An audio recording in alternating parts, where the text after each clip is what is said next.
For 2 decades, my sister existed only as a ghost, a silent, smiling face in a faded photograph on the mantelpiece that gathered dust just as my memories of her did.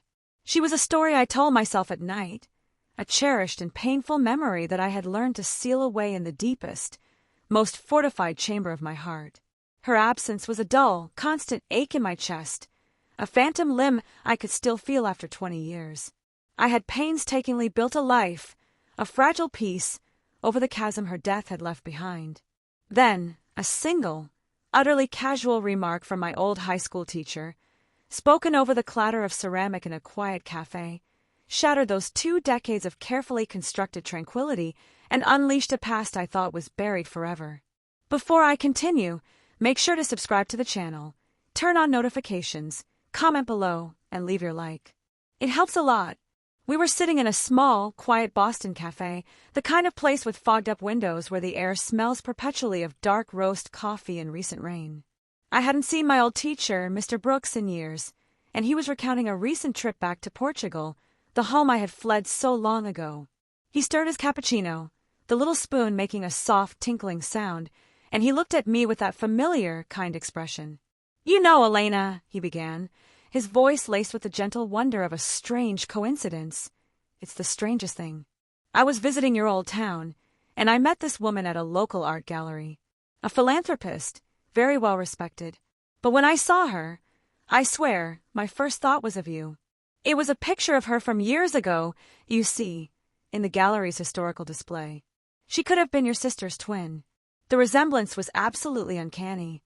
That one sentence, that one careless, innocent observation, became the key that unlocked a devastating family betrayal I never knew existed. It lit a fuse that had been laid down decades ago, a fuse that snaked all the way back to my childhood, leading to an explosive revenge I had been preparing for my whole life without even knowing it. My name is Elena Vasquez, I'm 38 years old, and this is the story of how I unearthed a lie and took back the truth. Before the calculated revenge, before the intricate web of lies began to unravel, there was only the grief. It was a suffocating, all-consuming thing that hollowed me out and defined my world. I remember the day my universe fractured and fell apart with a clarity that feels carved into my bones. I was 12, living in a salt-dusted house in a sleepy, forgotten coastal town in Portugal. My sister, Sophia, was only 10, but in the turmoil of our deeply troubled home, she was my everything. She was my shadow, my confidant, my protector, and my mirror. She was the anchor that kept me from floating away into the sea of our family's misery. We shared a tiny bedroom with faded floral wallpaper that was peeling at the corners, a small, cramped space that was our entire world, our only sanctuary. It was there at night, after our mother had turned off the lights with a heavy, resentful sigh, that we would whisper our secrets into the darkness. We wove dreams of escaping to America, a fantastical place that only existed for us in the pages of worn library books.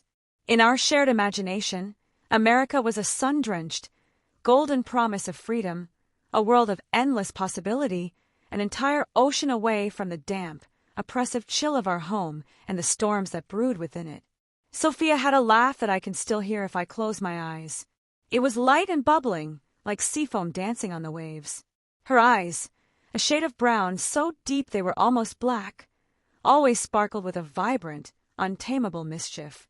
She was the architect of our small adventures, always plotting our next escape, whether it was sneaking into a neighboring orchard for ripe figs that stained our fingers a deep, satisfying purple, or drawing elaborate maps to imaginary treasures buried beneath the dunes.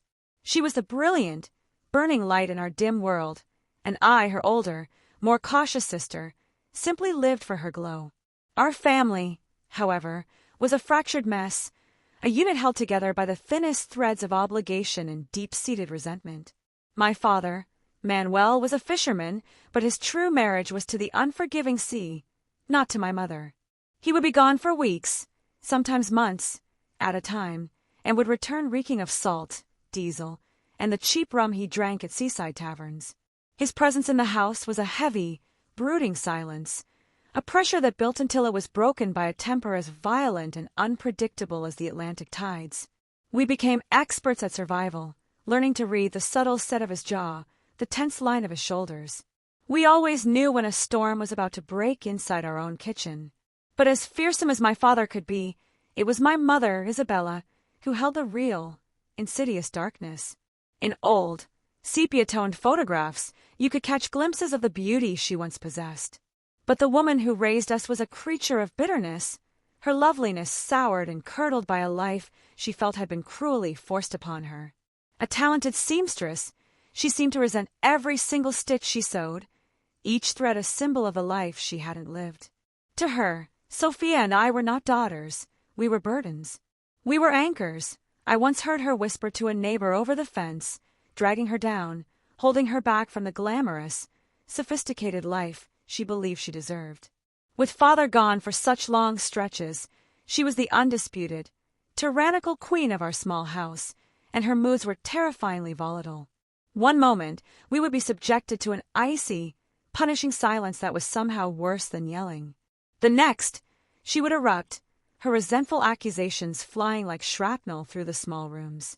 She'd blame us for her persistent headaches, for the perpetually leaky roof, for father's long nights spent at the tavern instead of at home. Sophia, being younger, bolder, and more incandescently full of life, invariably received the brunt of it. I was designated the responsible one, a title which, in our family's twisted logic, simply meant I was supposed to be invisible. I learned to shrink, to hide in corners, my heart pounding a frantic rhythm against my ribs, while Sophia stood her ground and faced the tirades alone. "You're just like your father, useless, worthless, always in the way," my mother would hiss, her face contorting into an ugly, unrecognizable mask of pure contempt. I will never, ever forget the image of Sophia standing there, so small and yet so fiercely defiant. She never cried, not in front of our mother. She would wait until the storm passed, until mother had stormed out of the room, and only then would her composure crumble. She would collapse into my arms, her little body finally racked with the sobs she had held back, shaking with a fear that was too big for her small frame. In those moments, we'd cling to each other, two small ships in a hurricane, whispering our promise that one day we would run away together, far from the screaming and the suffocating feeling of being utterly unwanted. But one stormy, windswept autumn night, that promise was shattered into a million pieces. Father was at sea, and mother's fury had been simmering for days, a toxic brew of cheap wine and self-pity. The catalyst was a simple accident. Sophia had spilled a glass of milk on a dress my mother had been sewing. In any normal home, it would have been a minor mishap. In my mother's world, it was an act of deliberate sabotage. I was in our room, the door cracked open just enough, pretending to read a book while the real drama unfolded in the kitchen.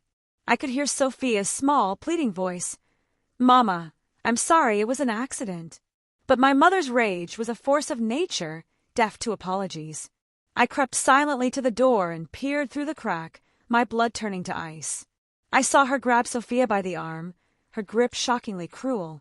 She dragged my sister, struggling and crying, toward the heavy wooden back door, the door that led to the steep, treacherous cliff path down to the beach. "You need to learn respect," Mother snarled, her breath thick and sour with wine. "Out you go. You can cool off in the rain until you understand what you've done." Sophia begged, her small face a mess of tears and pure terror, but Mother was beyond reason. She shoved her out into the torrential downpour and bolted the heavy door. The sound of the bolt sliding home was like a gunshot in the night. In the next horrifying moment, a flash of lightning illuminated the scene outside. Sophia, shivering in her thin cotton nightgown, stumbling on the slick, mossy stone steps. For a second, I was frozen, paralyzed by a child's helplessness. "Mama, she'll get sick. Please, let her back in," I finally pleaded, my voice barely a whisper. Mother whirled on me, her eyes wild and unfocused. "Stay out of it, Elena. She is learning a lesson. Go to bed. Now." Her command was absolute. The minutes that followed stretched into an agonizing eternity. The storm raged outside, mirroring the one in my heart.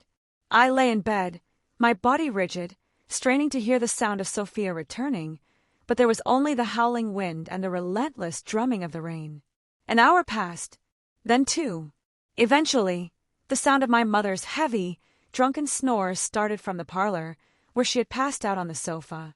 My heart hammering against my ribs, I grabbed an old oil lantern, its flame flickering weakly, and unbolted the door.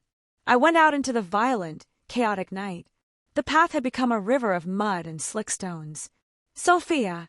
I screamed into the wind, but my voice was swallowed whole by the storm. I searched everywhere, the windswept beach, the dark dunes, the familiar rocks where we used to play and tell our stories. There was nothing. Dawn finally broke, a merciless, unforgiving gray. There was no sign of her. By midday, a search party organized by the local fishermen found her. She had washed up on the shore a mile down the coast, her small body broken against the jagged, black rocks. The coroner, a family friend with a sad, tired face, ruled it a tragic, unavoidable accident. At the funeral, my mother was a perfect, devastating picture of a grieving parent. She wept with a theatrical sorrow, clinging to me with hollow, performative embraces while the townspeople murmured their sympathies and brought us food. But I knew. I had seen the shove. I had heard the bolt slide home. My mother had pushed her out, her rage so total and blinding that it had erased all thought of the danger. And she got away with it. Her reputation wasn't just left intact. She was now the devastated mother, a figure of pity and tragedy. That was the beginning of the betrayal, the first layer of a lie that was far from over. Grief hollowed me out, leaving a desolate silence where my soul used to be.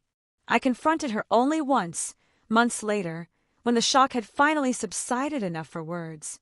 "You killed her," I whispered, the tears I had refused to shed finally burning my cheeks. She laughed. It was a cold, sharp, terrifying sound that I will never forget. "Don't be ridiculous, Elena. It was an accident. She was always clumsy, you know that.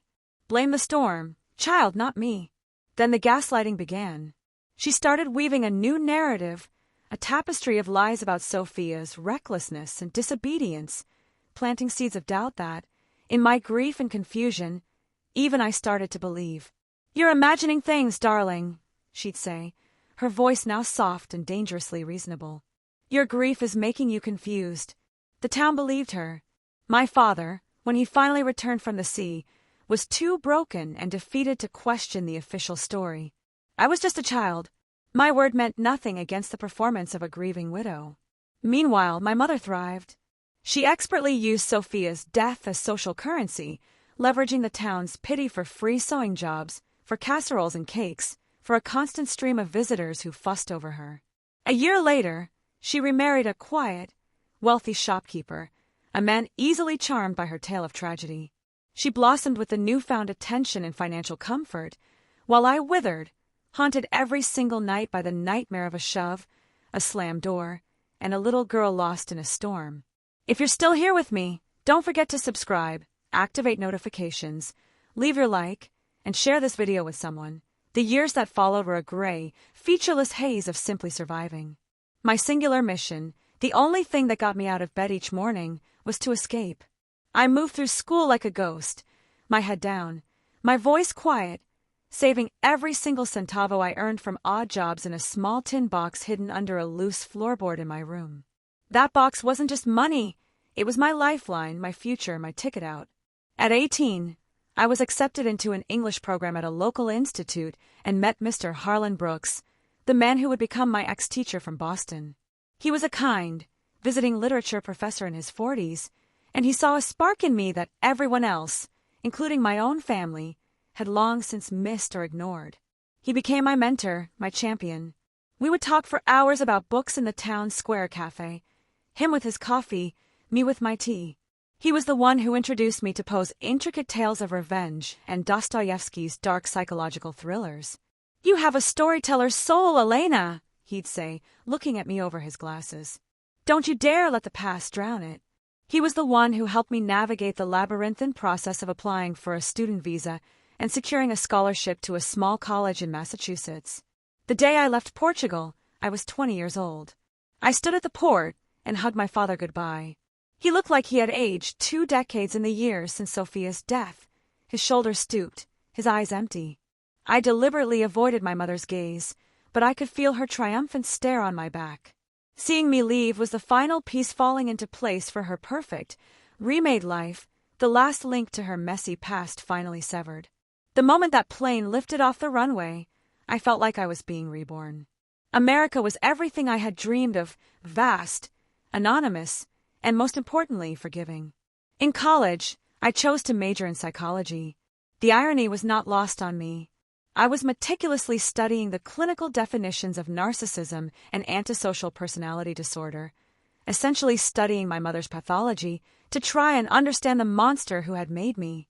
Harlan, who by then insisted I call him by his first name, remained a constant, grounding presence in my life, a stable and supportive father figure. I graduated with honors and found a job as a counselor at a youth center in Boston, dedicating my life to helping kids from broken, traumatic homes, much like my own. I was building a life, brick by fragile, careful brick, over the gaping chasm of my past. But the wound, I learned, never truly heals. It just scars over. Letters would arrive periodically from my mother, their envelopes covered in her elegant, looping script. They were filled with bragging about her new life, her husband's thriving business, their luxurious trips to Lisbon and Paris. She never, not once, mentioned Sophia. It was as if my sister had been completely, systematically erased from history. I would burn the letters without reading them past the first few lines, but the cold, simmering rage they sparked was a slow-acting poison in my veins. Then 5 years ago, the phone call came that changed everything. It was Harlan, his voice buzzing with an innocent excitement that made my stomach clench. "Elena, you won't believe this. I'm back in your old town for a conference, and I met the most fascinating woman, a local philanthropist doing incredible work. But the thing is, she has this striking resemblance to your sister, Sophia. It's truly uncanny. The moment I saw an old photograph of her in a gallery, I thought to myself, she looks just like her. My world tilted on its axis. A woman who looked like Sophia? In our tiny village? It made no sense. My breath caught in my throat as I pressed him for details, but he was vague, utterly charmed by this philanthropic pillar of the community. He promised to send me a photo. When the email arrived, the subject line reading, "You have to see this," I opened the attachment with a feeling of pure, electrifying dread. The picture showed an elegant, impeccably dressed brunette in her late 50s, smiling warmly at a charity event. My stomach twisted into a knot. It was her. It wasn't Sophia. It was Isabella, my mother. She was older, more polished, but that predatory, self-satisfied smile was unmistakable. Harlan, in his sweet innocence, had no idea. To him, she was Isabella Morera, a respected widow and a celebrated pillar of the community. Her second husband had passed away, leaving her his entire fortune. And the caption beneath the photo was the final, brutal twist of the knife. The event was a fundraiser for the Sophia's Legacy Fund. My mother, the woman who had shoved her own daughter out into a fatal storm, was now raising money, profiting from her memory. She was parading herself around as a grieving saint, turning our private, horrific tragedy into her public crown, while Sophia lay in a forgotten grave she never ever visited. That was it.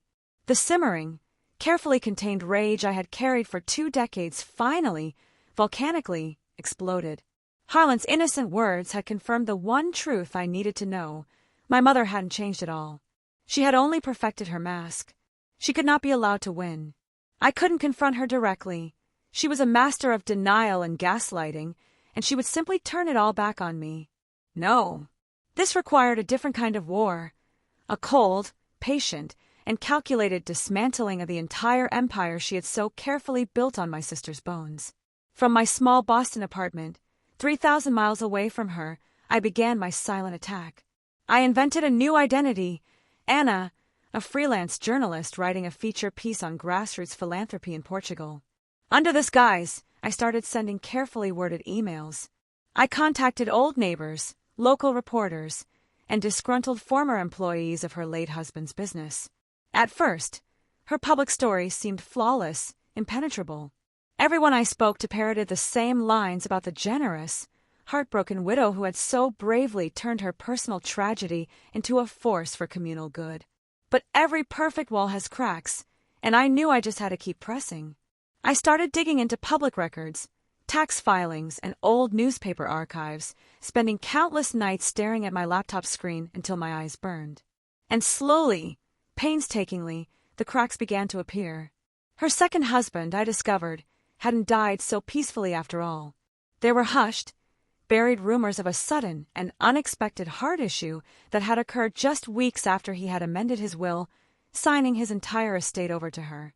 Her business practices, I learned from a former rival, were ruthless. She would ruin competitors with whispered lies and anonymous, fabricated complaints to regulatory bodies. And the Sophia's Legacy Fund? It was a masterpiece of sophisticated fraud. After weeks of careful persuasion, I managed to track down a disgruntled bookkeeper she had fired years ago. For a small but significant fee, he confirmed what I had suspected all along. The vast majority of the donations were being siphoned off through a series of shell accounts to fund her lavish lifestyle, designer clothes, 5-star spa retreats, and frequent international travel. The orphans and underprivileged children her fund was supposedly helping received only the crumbs, just enough to maintain the illusion of charity. After 2 years of this remote warfare, a file of digital breadcrumbs wasn't enough. I needed to get closer. I needed to see her face. I booked a flight to Portugal, telling Harlan and my colleagues that I was taking a sabbatical to research a book on intergenerational family trauma. The irony was so thick it was suffocating. I didn't contact her. Instead, I reinvented myself again. I became Elena Vargas, a quiet, unassuming, distant cousin who had grown up in America and was now returning to her ancestral homeland to connect with her roots. I rented a small, anonymous apartment in a neighboring town and began volunteering at her precious Sophia Fund events. The experience was a delicious, gut-wrenching form of torture.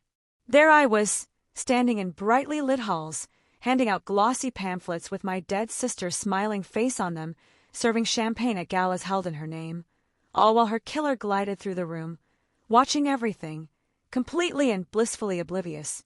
I observed her up close, a predator studying its prey, memorizing her gestures, the way she could turn her fake tears on and off like a faucet. I watched her bask in the adoration of the crowd, wearing expensive gowns paid for by my sister's stolen memory.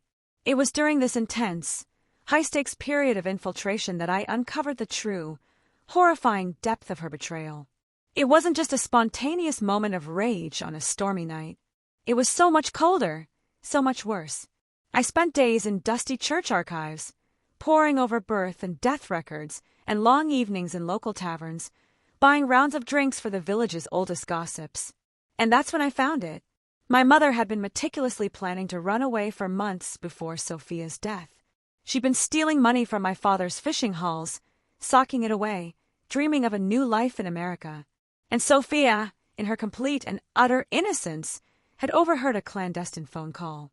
She had confronted our mother, not with accusations, but with childish excitement. "Mama, are we going to America too?" That innocent question, I realized with a jolt of horror, had lit the final, fatal fuse. But there was more. The ultimate, unthinkable betrayal. My mother had a lover, a wealthy, married American tourist who had promised her a new life, a glamorous escape, on one cruel, inhuman condition. She had to arrive unencumbered. No children.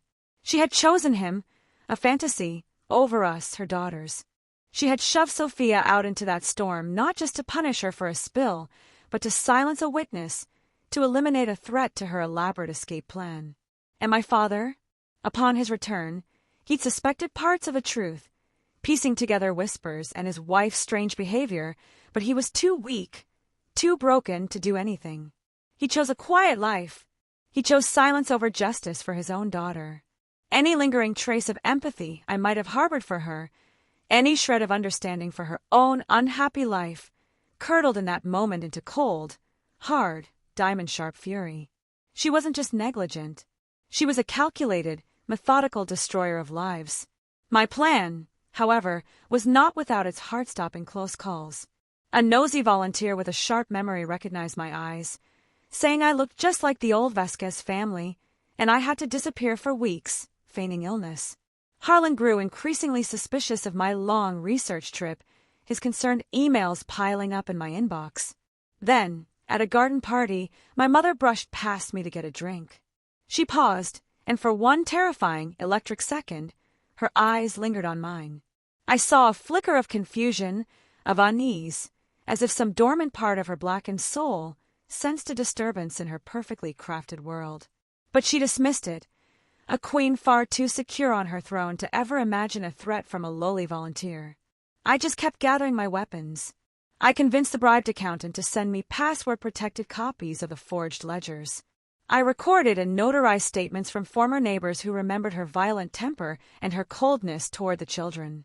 I compiled a digital spreadsheet, a forensic trail linking charity donations directly to her luxury purchases.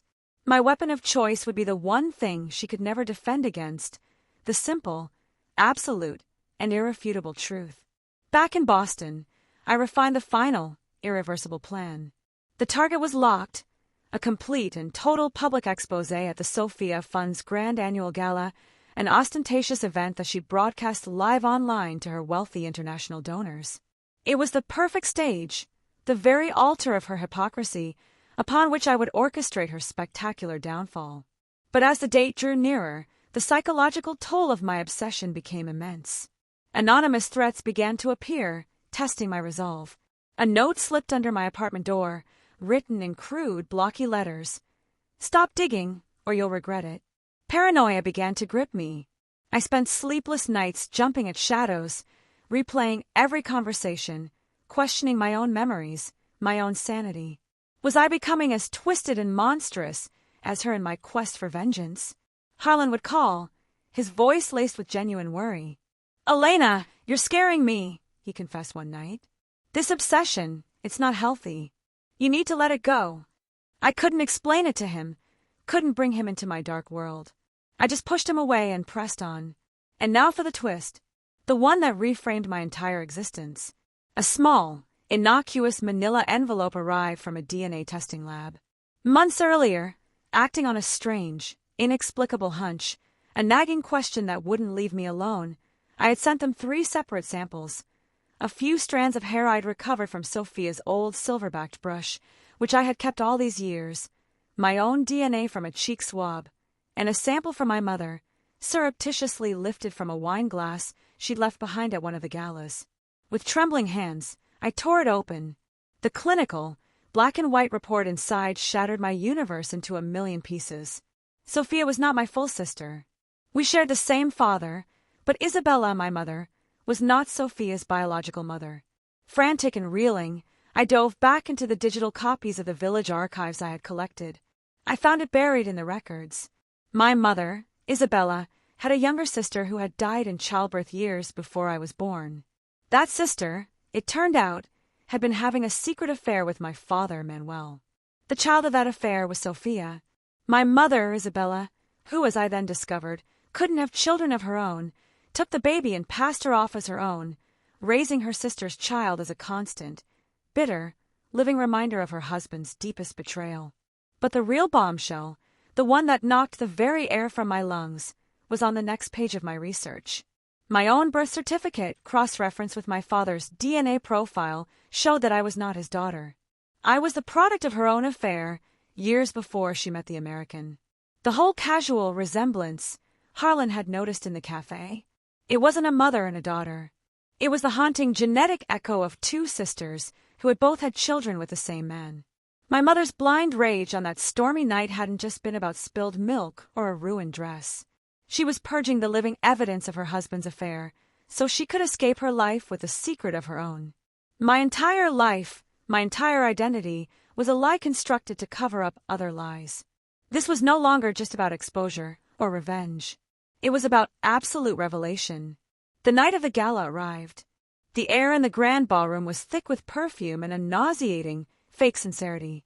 I stood backstage, my heart thundering against my ribs like a trapped bird, my laptop connected and synced to the main projector. My mother took the stage, radiant and ethereal in a shimmering silver gown. She looked every bit the tragic heroine. She raised her champagne glass. "To Sophia's memory," she toasted, her voice thick with expertly practiced emotion. A beautiful light taken from us all too soon. That was my cue. I walked calmly to the secondary podium, the one reserved for guest speakers, and took the microphone. My voice, amplified through the hall's sound system, was shockingly clear and steady. "Isabella Vasquez isn't grieving," I announced into the sudden, shocked silence. "She's profiting." A collective gasp rippled through the stunned room. On the massive screen behind her, which had just been showing a slideshow of smiling children, the first slide of my presentation appeared, the fund's official ledger, with bright red arrows showing money flowing directly from the charity's accounts to her offshore holdings. Click! The next slide appeared, damning quotes from former neighbors about her cruelty and violent temper. Click! The sworn, notarized affidavit from the bookkeeper, detailing the fraud. The room was now dead silent, a tomb of dawning horror. And then, the final, devastating slides. The DNA charts. Simple, clinical, and utterly devastating. "Sophia didn't slip on the rocks," I said, my voice ringing with the weight of 2 decades of stolen truth. "She was the daughter of your own sister, a child you raised in bitter resentment and then banished on a stormy night because she was an inconvenience to your escape plans. And I paused, locking eyes with her across the stage, am not the daughter you pretended I was. I am the living proof of your own betrayal." Chaos erupted. Donors were on their feet, shouting questions. Foundation officials were frantically making phone calls. Her entire world, her entire fabricated existence, crumbled in real time, broadcast live to the world. She just stood there, staring at me, her face collapsing, melting from a radiant queen into a withered, terrified, trapped old woman. "Elena," she whispered, the name a ragged breath. "You wouldn't." But I had, and in the stunned audience, my eyes found Harlan. He was staring from the DNA charts on the screen to me, then to my mother, the pieces of a puzzle he never knew existed finally, horrifically clicking into place. The look of utter horror and betrayal on his kind face was the final, perfect piece of her punishment. She didn't go to prison. There was no physical evidence left after all these years to prove a murder. But the social ruin was absolute, more complete than any jail cell. She was shunned by the community she had fooled, bankrupted by the foundation she had defrauded, and left utterly and completely alone in a small, dingy room, her only companions the mirrors reflecting the inescapable truth of the reality she had created. Her punishment was to live out the rest of her days in the prison of her own making. Reflecting on it all now, I have to admit the staggering cost of my vengeance weighs on me. The wound is finally closed, but the process of searing it shut left deep, ugly scars on my own soul. The justice I delivered was poetic, but the victory feels hollow, empty. Because even after all of this, after the truth is out and the empire is ashes, Sophia's light, bubbling laugh still echoes in the quiet moments of my life. A beautiful, innocent ghost I avenged but can never, ever bring back. Was it worth embracing all that darkness, becoming a monster myself, just to bring the truth to light? That's the real question, the one that lingers long after the revenge is complete. Thank you for listening to my story. Please subscribe to the channel, turn on notifications, comment below, leave your like, and share this video with others.